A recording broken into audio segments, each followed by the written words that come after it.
아멘.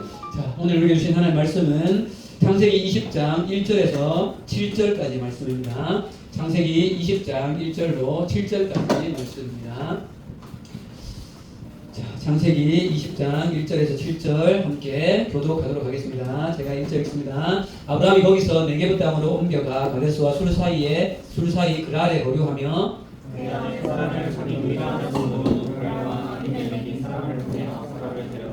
그 밤에 하나님이 아비멜렉에게 현몽하시고 그에게 이르시되 내가 데려간 이 여인으로 말미암아 내가 죽으리니 그는 남편이 있는 여자임이라. 아비멜렉이 그 여인을 가까이 하지 아니하였으므로 그가 대답하여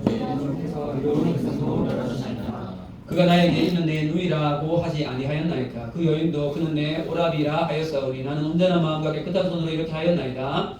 아비멜렉도 그에게 이르시되 내가 온전한 마음으로 이렇게 한 줄을 나도 알았으므로 너를 막아 내게 범죄하지 아니하게 하나니 너에게 가까이 하지 못하게 함이 이랬더라. 7절 같이요. 이제 그 사람의 아내를 돌려보내라. 그는 전지자라. 그가 너를 위하여 기도하리니 내가 살려니와 내가 돌려보내지 아니하면 너와 내게 속한 자가 다 반드시 죽을 줄 알지니라. 아멘.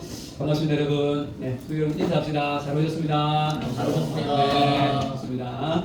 우리 병창이 오랜만에 왔습니다. 박수. 네. 병창 우리 이제 뭐 수련회도 가고 해야 된단 말이야. 알았죠? 내년에는 우리 단기선배도 가야 된다고. 빠지면 안 된다고 말했죠. 네, 우리 5월 좋은 날 잘 지내고 있습니까 여러분?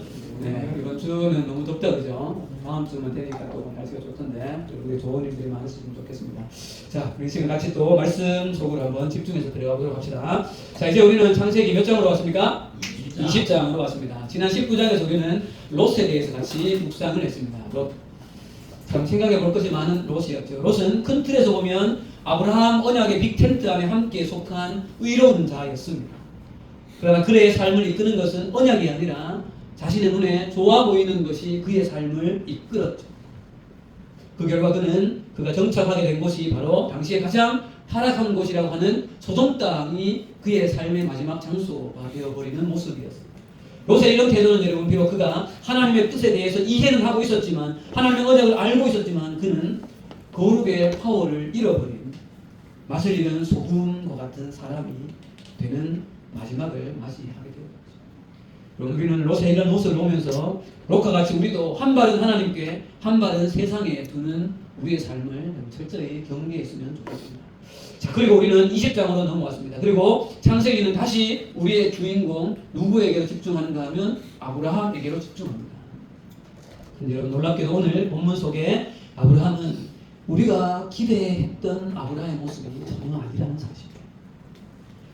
여러분 하나님의 벗이라고 불리며 이제는 소돔 땅을 향하여서 중보자로 우뚝 섰던 이 영적인 거장으로 세워지고 있는 이 아브라함이 오늘 본문 속에서는 한없이 흔들리고 있는 연약한 한 인간의 모습으로 등장하기 때문에 그렇죠.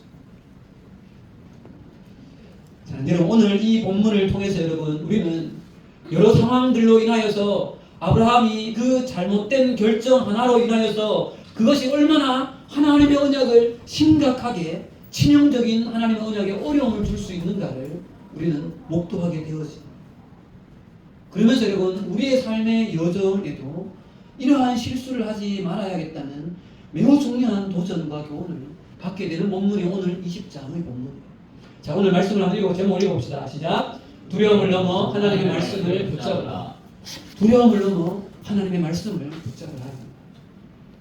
자, 여러분 우리는 살아가다 보면 우리를 둘러싼 주변의 어떤 환경들이 갑작스럽게 변화되어져서 그 환경이 변화가 너무 심하고 너무 어려움이 커서 내가 붙들고 있는 이 신앙의 기반마저 흔들리는 그러한 때를 우리도 직면할 수 있다는 거죠. 그것이 어떤 가정의 갑작스러운 변화일 수도 있고 나가던 직장의 어려움이 올 수도 있고 우리가 속하고 있는 이 나라라는 전체의 어려움이 되어질 수도 있어요. 그런데 이러한 것이 우리의 삶 속에 오늘 말씀의 제목처럼 두려움으로 담아와서 이것이 우리의 신앙의 근본마저도 흔들 수 있다. 오늘 아브라함이 처한 상황이 그러한 상황일 수 있다. 자, 여러분 창세기 20장으로 넘어와서 보면 오늘 본문에 아브라함은 오랫동안 머물렀던 가나안 땅 헤브론을 떠나서 갑자기 남방 땅 네게브를 거쳐서 그랄이라는 이방 도시 국가로 이주해서 가버리게 되었습니다. 자, 1절 말씀 다시 읽어봅시다. 1절 시작. 아브라함이 거기서 네게브 땅으로 옮겨가 가데스와 술 사이 그랄에 거류하며 넘겨주세요. 자, 지도 봅시다. 헤브론 여기에요. 남서쪽으로 와서 그랄 땅이 여기 이주를 해와요. 자, 그런데 여러분 가나안을 떠났을 때 신기하리만치 똑같은 일이 벌어집니다. 자, 2절 말씀이에요. 성경 보세요. 2절 시작. 그의 아내 사라를 자기 누이라 하였으므로 그랄 왕 아비멜렉이 사람을 보내어 사라를 데려갔더니. 자, 언제가 떠올라요 여러분? 언제가 떠올라요? 소돔이 떠올라요? 소돔이 떠오르면 안 되는데 지금 언제가 떠올라요? 어디로 내려갔을 때? 애굽으로 내려갔을 때. 그때 무슨 일이 있었어요? 애굽 왕 바로가 사라를 취했던 때가 있었죠. 처음 가나안 땅을 갔을 때. 그거가 지금 똑같은 일이 벌어집니다. 또 자기 아내를 뭐라고 얘기해요? 누이라고 또 이야기를 하고. 자, 그러면 우리는 여러분 이 아브라함의 모습을 보면서 이런 질문이 생겨요. 무슨 질문일까요? 왜 아브라함은 지금 헤브론 땅 가나안 저기에 있으면 되는데 왜 가냐고. 왜? 아브라함은 지금 너무 잘 알고 있어요. 무슨 땅에 있어야 돼요? 가나안 땅에 있어야죠. 근데 왜 갑자기 이 그랄이라는 땅으로 가냐는 거예요. 근데 성경에는 그 이유에 대해서 전혀 언급하지 않아요. 예. 그래서 지금부터 나눌 그 이유를 추측을 해 가보는 거예요. 추측을. 명확하게 이 부분이라고 성경은 말하지 않기 때문에 우리가 이렇게 생각하는 것에 대한 약간의 경계는 좀 가지면서 왜 그런 데 갔을까? 한번 생각을 해보도록 합시다. 자, 얼마 전 19장에서 여러분 무슨 일이 있었어요? 어느 땅이 소돔과 고모라가 어떻게 됐어요? 멸망을 했죠. 어떻게 멸망했어요? 어떤 현상이 있었어요? 하늘에서 불과 유황이 내려서 도시가 하루아침에 완전히 사라져 버렸어요. 자, 그럼 생각해 보세요. 그때 사람이면 우리나 어느 나라가 우리 가까이 있는 어느 나라를 말하기가 좀 그렇지만 불과 유황이 내려서 그 나라가 완전히 사라졌다고 생각해 보세요. 그러면 이 가나안 땅 주변에 있었던 다른 일반적인 도시 국가들이나 민족이나 이런 나라들이 그 모습을 보면서 이걸 여러분 아브라함만 눈으로 봤을까요? 아니죠. 주변에 있는 다른 나라들도 눈으로 보이는 현상이었어요. 그러면 그 나라 사람들은 어땠을까요? 여러분? 그 일을 보면서 대응할 수 있었을까요? 아니죠. 모르긴 몰라도 충분히 주변에 있는 다른 나라들은 아마 하늘에서 어느 날 갑자기 불과 유황이 쏟아져서 심판받는 이 두 도시 국가를 보면서 상당히 정치적으로나 사회적으로나 굉장히 심각한 동요들이 있었을 거예요. 안 그럴까요? 그러면서 무슨 생각을 하게 될까요? 다음에는 우리 차례이지도 않을까? 이런 생각을 할 수 있잖아요. 그럼 여러분 이 소돔 땅에 또 고모라 땅에 있었던 이 불심판으로 말미암아서 그 가나안 일대의 주변에 있는 다른 여러 민족과 도시 국가들과 이 나라들은 이 한 현상으로 굉장히 심각한 어떤 사회적인 아마 정치적인 지도자들은 어떻게 해야 되는가 대책 회의들이 심각하게 있었을 거예요. 굉장히 사회적으로 긴장이 흘렀을 거란 말이죠. 자, 그런데 여기서 조금 더 추측을 여러분 이어가 봅시다. 저 국가들이 왜 저렇게 되었을까? 원인을 분석을 해보지 않았을까? 근데 그 원인 분석의 끝에 결국은 누구라는 신이 이렇게 했다는 것으로 다다를까요? 여호와라는 신이 이렇게 한 것이다라고 얘기를 어딘가는 들을 수 있겠죠. 자, 그러면 이 여호와라는 신이 누구와 연결되어져 있다는 것을 생각할 수 있을까요? 아브라함과 연결되어 있다는 생각을 하게 되겠죠. 자, 한번 물어봅시다. 아브라함은 가나안에 원래부터 있었던 본토민이에요? 아니죠. 어떤 사람이에요? 들어온 이방인이에요. 나그네. 그러면 어느 한순간에 여러분 이 주변에 있는 모든 나라의 사람들이 누구 한 사람을 주목하게 되어지는 거예요? 아브라함 한 사람을 주목하게 되어질 수 있다. 이 상황이 내가 지금 아브라함의 입장이라고 생각해봐요. 하나님 앞에 서서 소돔과 고모라를 향하여서 중보하며 기도하며 그렇게 기도했던 때가 이제는 하나님은 떠나가셨고 현실로 딱 돌아왔어요. 현실로. 깨어놓고 돌아서서 보니까 주변에 있는 모든 나라 사람들이 다 누구를 주목해요? 나를 주목하고 있는 거죠. 이게 아브라함에게 굉장히 큰 두려움으로 오지 않았어요. 자칫 잘못하면 누구를 몰아내야 된다. 저 아브라함을 몰아내면 이런 일이 없을 수 있지 않을까라는 결론에 도착할 수 있지 않을까. 그럼 이거는 성경에 전혀 나오지 않아요. 추측을 해보는 거예요. 왜 잘 있던 헤브론을 떠나서 그랄로 가냐고.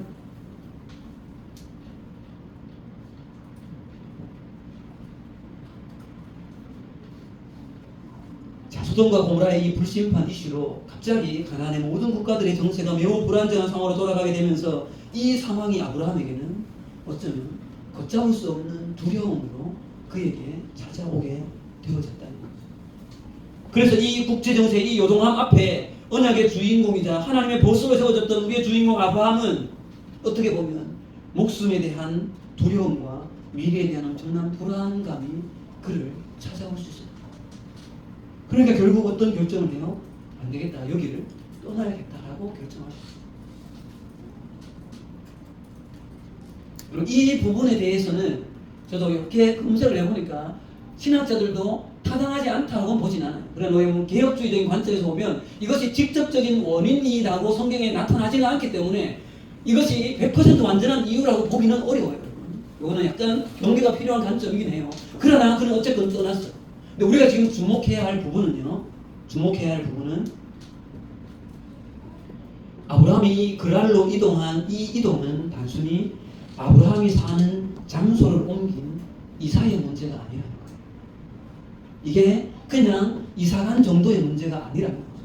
이 그랄행 이동은 여러분 하나님의 이 구속사적인 언약의 관점에서 볼 때 이 언약을 매우 심각하게 그리고 안타깝게도 이 결정으로 말미암아서 굉장한 어려움이 발생되어지는 거죠. 저는 단순한 먼저 앞부분에 생각할 것은요. 아브라함은 약속의 땅 가나안에 있어야 하는데 그랄로 간 것은 이 언약의 땅을 이탈한 거예요. 아브라함은 너무나 잘 알고 있었죠. 분명히 하나님께서 가나안 땅을 주시겠다 약속했고 그것에 대해서 아브라함은 누구보다 잘 알고 있었어요.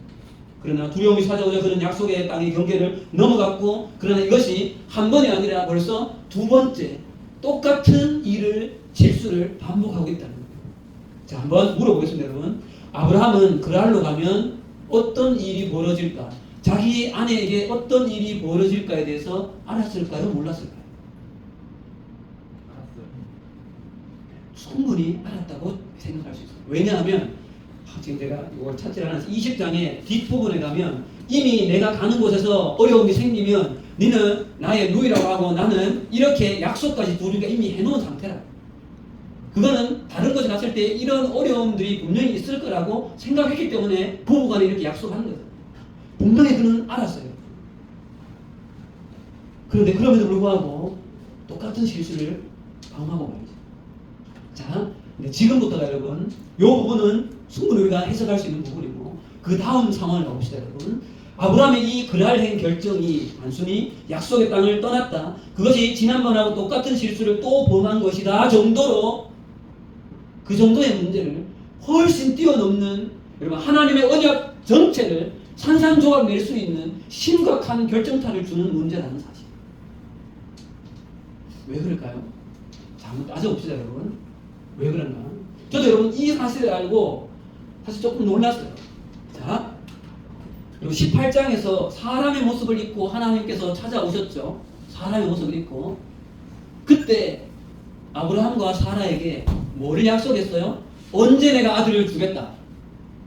자, 18장 10절로 가겠습니다. 18장 10절입니다. 자, 빨리 가봅시다. 18장 10절. 자, 18장 10절 말씀. 네.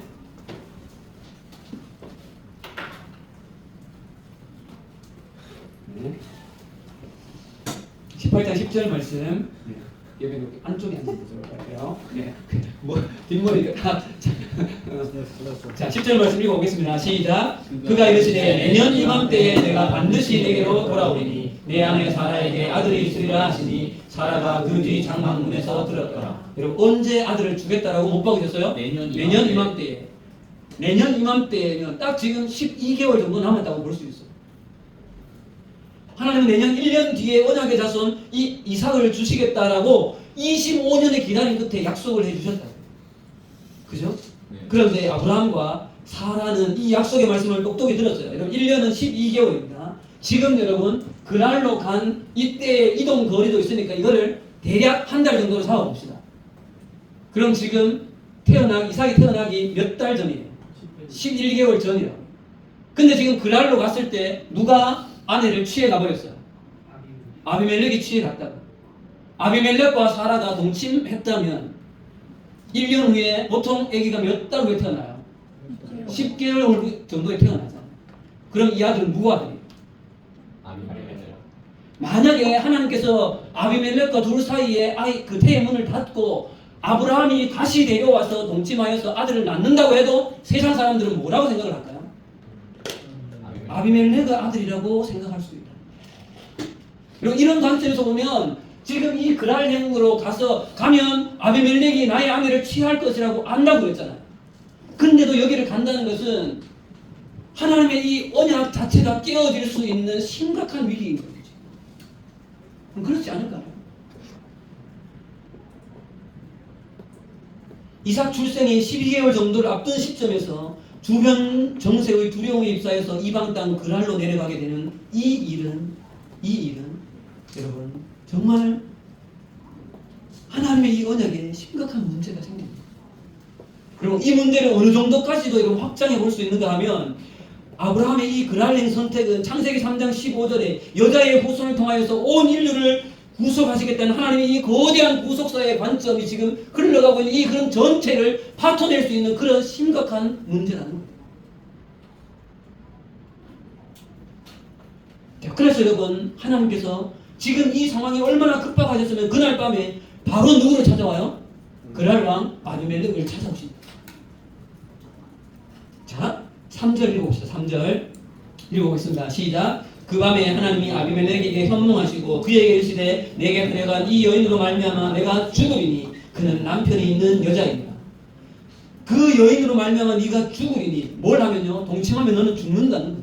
자 6절 후반절에 봅시다. 6절 후반절에 보면 너를 막아 시작. 너를 막아 내게 범죄하지 아니하게 하였나니 여인에게 가까이 하지 못하게 함이 이 때문이라. 하나님께서 직접 막으셨다는 거예요. 하나님께서 직접. 그날 밤에 즉각적으로 하나님이 개입하셔서 그랄 왕 아비멜렉의 꿈에 진노의 말씀과 함께 나타나셔서 사라를 범하지 못하도록 하나님이 지금 온몸으로 막고 계시다는 사실. 아브라함으로 인해서 하나님의 언약에 치명적인 타격이 가해질 수 있는 이 급박한 상황에 하나님은 친히 찾아오셨습니다. 이 상황을 막아서고 계시다는 사실이에요. 여러분 우리는 이런 아브라함의 모습을 보면서 이런 생각을 할 수 있어요. 아니 어떻게 아브라함이 이런 실수를 하고 할 수 있을까? 지금까지 25년 동안 하나님이 얼마나 많이 나타나셨고 아브라함이 얼마나 많은 하나님을 경험했어. 그죠? 이런 아브라함이 도대체 어떻게 이런 실수를 할 수 있을까? 그러나 여러분 성경은 아브라함의 이 연약한 이야기를 가감없이 다 이렇게 기록하고 있다는 사실이에요. 자, 여러분 우리는 오늘 이 본문을 통해서 우리가 정말 우리의 전인격 깊숙이 깨달아야 할 믿음의 교훈 4가지를 좀 발견하게 되어집니다. 자, 그것들 한 번씩 하나하나 한번 생각해 보겠습니다. 그럼 첫 번째는요, 우리의 신앙의 여정에서 경험하는 신앙적인 어떤 경험이나 체험, 어떤 또한 말씀에 대한 지식이 나를 온전하게 지켜주지 못한다는 사실을 우리는 기억해야 합니다. 여러분 아브라함이 하나님을 만난 지 25년이라는 세월 속에 그러면서 그는 우리가 지금까지 살펴왔던 것처럼 수없이 많은 하나님을 경험했고 최근에는 하나님을 막아서면서 소돔과 고모라의 그 중보기도까지 해가면서 어쩌면 지금이 여러분 아브라함은 영적으로 보면 믿음의 최고점에 있을 때였다. 여러분 그렇지 않을까요?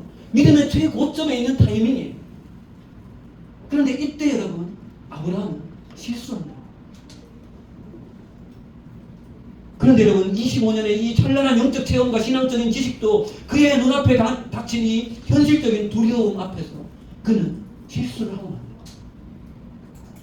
이런 현실 속에서 생명에 대한 두려움이 밀려오자 그는 다시 한번 연약한 불신앙의 사람처럼 주저앉아 버렸다는 사실. 여러분 이 사실이 우리에게 매우 중요한 교훈을 주는데 저는 여러분, 여러분들의 신앙의 여정 속에 열심을 다하여 신앙생활을 하면서 하나님에 대한 놀라운 체험과 깊은 경험들과 말씀에 대한 깊은 이해들이 여러분들에게 있기를 바래요. 그러나 여러분, 그러나 그 체험이, 그 성경에 대한 어떤 지식이 나를 100% 온전하게 지켜내지 못한다는 사실을 우리는 기억해야 합니다. 여러분, 여전히 우리는 죄성이 살아있고 이 세상은 날이 갈수록 타락한 세상 가운데로 흘러가기 때문에 우리 역시 아브라함처럼 치명적인 죄와 불신앙의 늪에 빠질 수 있다는 사실을 우리는 기억해야 합니다. 그러면 우리는 어떻게 해야 될까?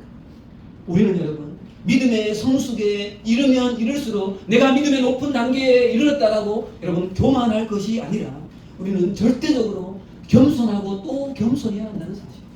무슨 겸손이요? 하나님, 저는 연약합니다. 하나님, 나를 도와주십시오. 저를 지켜주십시오. 하나님 앞에 엎드려요. 특별히 여러분, 한 선교단체에서, 한 교회에서 무엇인가 큰 일을 감당하고 있는 그러한 경우에 있을 때 특히 더 조심해야 한다는 사실. 여러분, 지금 아브라함은 자신의 인생에 있어서 가장 믿음의 최고의 고점에 있을 때 그는 넘어졌다. 주변 사람들이 나를 칭찬하고 나에게 열심히 한다고 박수를 쳐주고 할 때에 참 하나님의 대단한 일을 내가 감당하고 있는 그러한 마음이 내 속에 들어올 때 그때가 가장 위험한 순간이라는 사실을 기억해. 고린도전서 10장 12절 말씀에 선줄로 생각한 자는 넘어질까 조심하라. 잠언 16장 18절 말씀에 교만은 패망의 선봉이요 거만한 마음은 넘어짐의 앞잡이다. 여러분, 우리는 날마다 하나님의 도우심 없이는 단 한순간도 서 있을 수 없는 그런 연약한 존재임을 우리는 인정해야 한다는 사실. 그래서 매일 아침 우리는 일어날 때마다 주님, 오늘도 나를 붙들어 주십시오. 내 안에 두려움을 몰아내어 주시고 겸손히 하나님만 붙들게 도와주십시오라고 우리는 엎드리며 하루하루를 살아가야 하는 것이 우리의 태도라는 것입니다. 자, 두 번째로 가겠습니다, 여러분. 두 번째 우리가 기억해야 할 사실. 하나님의 언약의 뜻과 섭리를 깊이 이해하고 자각해야 한다는 사실.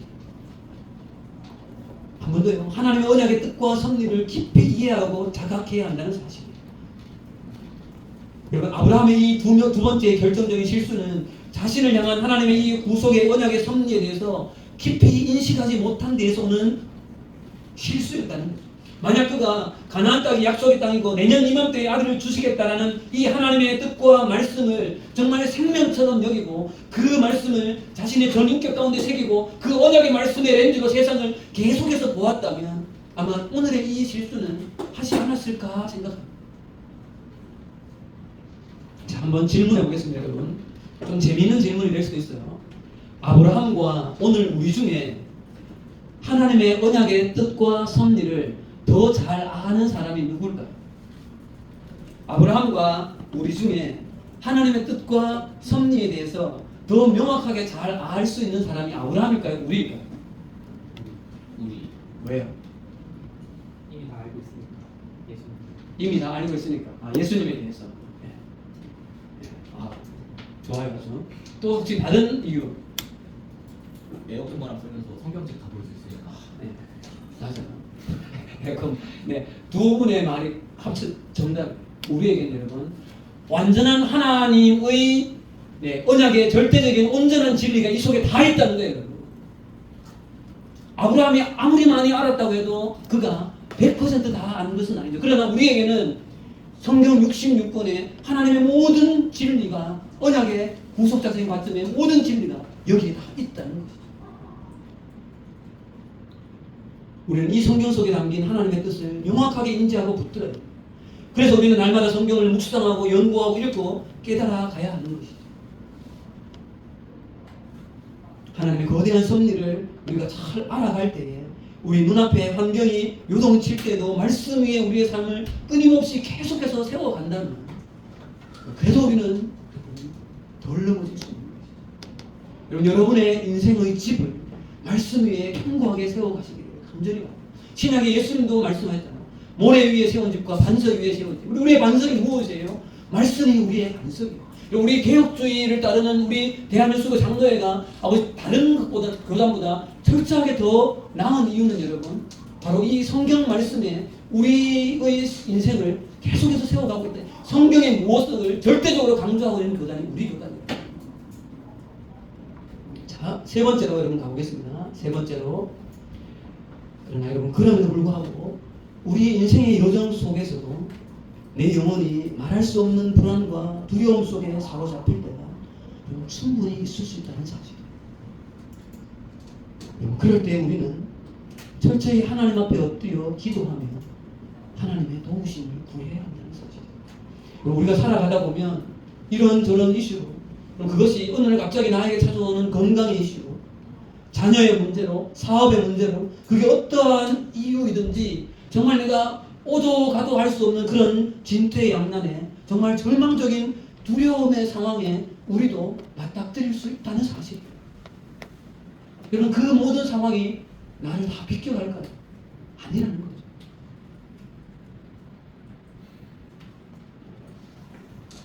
여러분, 그 절망과 두려움의 상황에서 여러분 우리는 무엇을 해야 합니까? 여러분, 이런 방법을 찾아다니고 저런 방법을 찾아다니고 이 사람 저 사람 찾아다니기에 앞서서 우리가 해야 할 것은 하나님 앞에 바짝 엎드려서 하나님 살려주십시오. 하나님 살려주십시오. 라고 기도해야 합니다. 오늘 아브라함이 자신에게 찾아오는 이 두려움 앞에서 그 나라를 선택할 것이 아니라 그는 여러분 어떻게 했었어요? 하나님 앞에 엎드렸었어요. 하나님 주변에 있는 모든 나라들이 저를 주목하고 있습니다. 하나님, 내가 어떻게 해야 돼? 하나님, 나를 좀 살려달라. 여러분, 그러면 어떤 일이 일어날까요? 하나님께서는 말씀으로 나를 찾아오셔서 다시 나를 일으켜 세우신다는 사실. 여러분, 이것은 저의 경험이기도 해요. 제가 짧게 저의 경험을 조금 한 가지 좀 나누겠습니다. 몇 번 제가 말씀드렸던 건데 조금 더 보충을 하려고 해요. 제가 2016년에 필리핀에서 한국으로 돌아왔을 때에 16년도 2학기 이야기를 제가 몇 번 말씀드렸죠. 그런데 여러분, 그 상황에서 저를 일으켜냈던 것은 말씀 한 구절 때문이에요. 16년도 12월달, 17년도 1월달이 제 인생에서는 제가 무슨 생각까지 했는가 하면 내 인생이 여기다가 끝날 수도 있겠다는 생각이 드는 거예요. 그런데 17년도부터 1년간 여러분 제가 1년간 약을 먹고 살았어요. 사실. 거의 매일. 그래서 17년 12월쯤 되어졌을 때에 제가 베드로전서 1장 말씀을 묵상하고 있는데 이 한 구절 말씀이 저의 인생 가운데로 훅 들어오는 거예요. 자, 성경 찾아보세요. 베드로전서 1장 8절 말씀.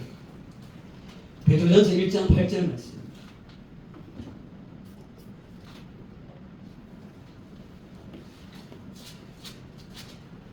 자, 같이 한번 읽어보도록 합시다. 베드로전서 1장 8절 말씀. 시작. 예수를 너희가 보지 못하였으나 사랑하는도다. 이제도 보지 못하나 믿고 말할 수 없는 영광스러운 즐거움으로 기뻐하니 예수를 너희가 보지 못하였으나 사랑하는도다.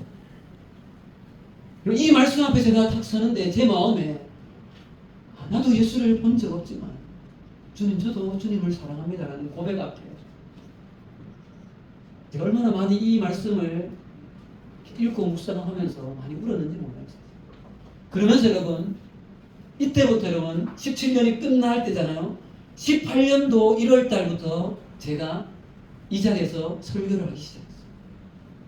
아마 친구들 기억할 거예요. 해분하신 더욱 사랑. 기억나요? 뭐라고요? 네, 오케이. 네, 어쨌든 그리고 나서 여러분 지금까지 9년 동안 제가 이 자리를 지키고 있다. 저는 분명히 확실히 저를 살린 것은 이 한 구절 말씀과 지금까지 제가 이 자리를 놓치고 있지 않은 이것이 저를 살렸다고 저는 확실해요. 예. 여러분, 여러분이 어려운 상황 가운데 있을 때에 하나님 앞에 엎드려, 여러분 제가 17년도 1년 동안 무슨 기도를 많이 했을까요? 하나님 3년 동안의 선교를 하고 돌아온 제 삶의 결과가 하나님 이겁니까? 라고 제가 하나님께 얼마나 많은 기도를 했을까요? 그때 제가 테크노에 살았거든요. 교회를 갔다 갔다 하면서 양육하러 다니면서 테크노 집으로 가면서 수없이 많이 기도한 게 그거예요. 하나님, 이게 뭡니까? 하나님, 이게 뭐냐고요 지금. 왜 내 인생에 이런 일이 찾아오냐.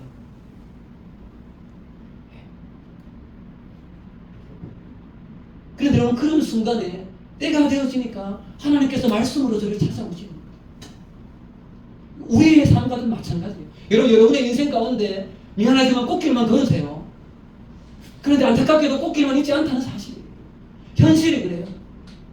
여러분, 나라고 예전에 그런 말씀 드린 적 있죠. 나라고 모든 어려움들이 다 피해가나요? 여러분, 그렇지 않아요. 깨어진 세상이기 때문에 나에게도 동일하게 어려움이 찾아온다.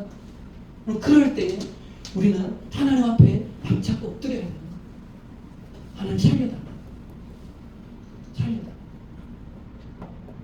신약 성경의 어느 날은 네가 살고자 하느냐, 예수님이 하신 이 말씀에 제가 그 옆에 서서 주님, 제가 살고 싶습니다. 이런 말씀을 붙잡으면 때가 되어지면 하나님께서 우리를 회복시켜 준다는 사실. 자, 마지막 네 번째로 가겠습니다. 오늘 창세기 20장에서 그랄 왕 아비멜렉을 막으시는 하나님을 보면서 우리는 하나님의 구속의 언약의 성취는 철저히 하나님의 주권에 달려있다는 사실을 깨달아요. 여러분, 오늘 이 말씀의 포인트 중에서 이 부분을 이해하는 것이 개혁주의 신앙의 가장 중요한 본질적인 내용입니다. 다시 한번요. 하나님께서 그랄 왕 아비멜렉을 막아서시는 이 모습을 보면서 하나님의 구속의 이 언약사를 이루어 가시는 것은 사람의 어떤 것이 있지 않고 철저히 하나님의 주권으로 이루어진다는 사실.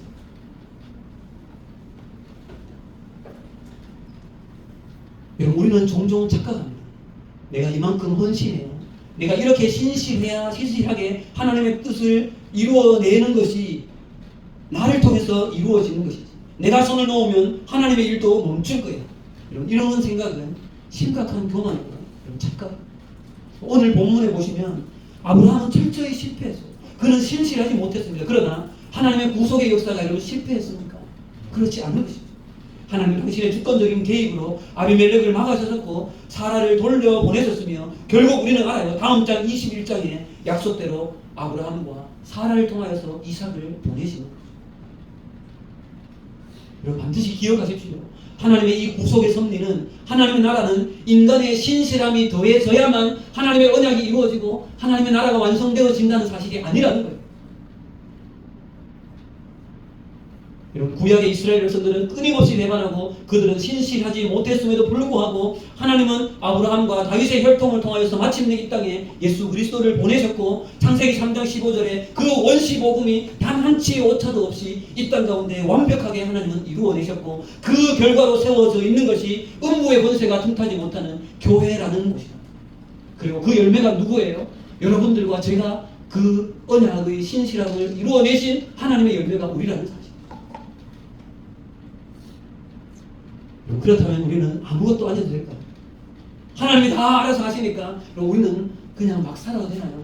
그렇지 않다는 거죠. 이렇게 생각하는 것은 하나님의 주권을 모독하는 이런 방종. 하나님의 주권이 신실하게 이루어짐을 믿기 때문에 우리는 겸손함으로 부족한 나를 그 영광스러운 하나님의 언약의 도구로 써주심에 감사하는 마음을 가지고 매일매일 우리의 삶의 자리에서 신실한 도구로 쓰임받기를 그렇게 간절히 소망하며 죄와 싸우되 피 흘리기까지 싸우는 그 애씀을 통하여서 하나님 나라의 거룩한 언약에 동참하는 것은 우리의 몫이라는 사실. 우리의 몫이라는 것입니다. 자, 그 말씀을 이제 맺기도록 하겠습니다. 작은 남일교회 다음 세대 나를 둘러싼 여러 환경들은 앞으로도 여러분 끊임없이 요동칠 거예요. 우리 주변의 정세들은 소돔과 고모라가 불타듯이 수많은 많은 위기와 거대한 변화들이 우리의 삶을 엄습하면서 우리를 두려움으로 내어몰 수 있습니다. 그리고 제가 예전에 그런 말씀 드린 적 있죠. 성경에 두려워하지 마라, 강하고 담대하라 이런 말씀이 몇 번 나온다고 했어요. 365번 아니면 6번 정도 나옵니다. 왜요? 우리는 매일매일 두려워할 것이기 때문에 하나님은 그 정도로 많은 말씀을 성경을 통해서 우리에게 말씀하고 있다. 이러할 때에 아브라함처럼 내 경험을 의지해서 약속의 자리를 이탈하는 안타까운 그러한 모습이 우리 가운데 있지 않기를 바랍니다. 하나님, 저는 깨지기 쉬운 질그릇입니다. 하나님 나를 도와주십시오. 두려움을 넘어져서 하나님의 언약의 말씀을 신실하게 붙잡고 정말 날마다 다시 일어나서 하나님의 그 언약 안에 깊이 거함으로 말미암아서 여러분 각자의 삶을 통하여서 하나님의 나라가 확장되어지고 하나님의 교회가 세워지고 한 영혼이 주께로 돌아오는 그러한 은혜가 우리의 삶을 통하여서 이루어져 가기를 간절히 소망합니다. 아멘. 기도하겠습니다. 하나님 아버지 은혜를 감사합니다. 오늘 이 아브라함의 모습을 바라보며 하나님 그가 정말 수없이 많은 하나님을 만났고 또한 가장 어떻게 보면 그 믿음의 고점에 있을 때 이렇게 또한 그랄행이라는 이 안타까운 결정들을 하는 모습을 보며 이것이 하나님 나라의 이 언약사에 얼마나 치명적인 아픔을 줄 수 있었는지를 보게 되었습니다. 우리도 하나님 마찬가지입니다. 하나님의 이 교회에